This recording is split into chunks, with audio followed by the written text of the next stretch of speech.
ஆண்டவருடைய நாம மகிமைப்படுவதாக. அன்பானவர்களே, இன்றைய வார்த்தைக்கு உங்கள் அன்புடன் வரவேற்கிறேன். இன்றைய தியானத்துக்காக 40வது சங்கீதம் 1வது வசனத்தை வாசிக்க கேட்போம். கர்த்தருக்காக பொறுமையுடன் காத்திருந்தேன், அவர் என்னிடமாய் சாய்ந்து என் கூப்பிடுதலை கேட்டார். சங்கீதக்காரனாகிய தாவீது தனக்கு நேரிட்ட இக்கட்டும் ஆபத்துமான சூழ்நிலைகளில் கர்த்தர் தனக்கு உதவி செய்வார் என்று பொறுமையோடு காத்திருந்தார். அவருடைய எதிர்பார்ப்பின்படி தேவன் அவருக்கு நன்மை செய்தார். இந்த வசனம் நமக்கும் இந்த காலை வேளையில் வலியுறுத்தி சொல்லுகின்ற காரியம் என்னவென்றால், பொறுமையாயிருங்கள், கர்த்தர் உங்களுக்காக செயல்படுவார். பல நேரங்களிலும் நாம் எதிர்பார்க்கின்ற போது தேவ உதவியோ ஒத்தாசையோ நமக்கு கிடைக்காமல் வருகின்ற போது வருத்தப்படுகின்றோம், சோர்ந்து போகின்றோம். சில மனிதர்களை குறித்து இவர்களாகிலும் எனக்கு துணை நிற்பார்கள் என்று எதிர்பார்த்து ஏமாற்றம் அடைந்த போது மிகவும் நொறுங்கி போயிருப்போம்.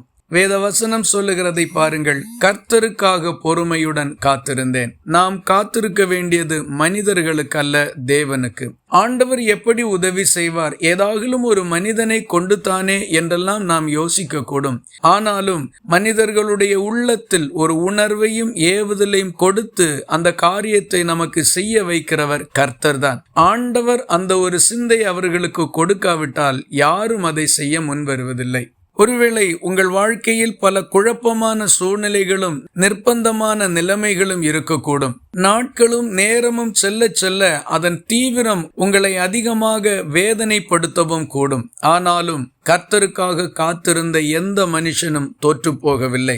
இந்த சூழ்நிலையினுடைய தாக்கங்கள் நிச்சயமாக மாறும். வாழ்க்கையில் வந்து சம்பவித்த எந்த பிரச்சனையும் முடிவுக்கு வராமல் இருந்ததில்லை.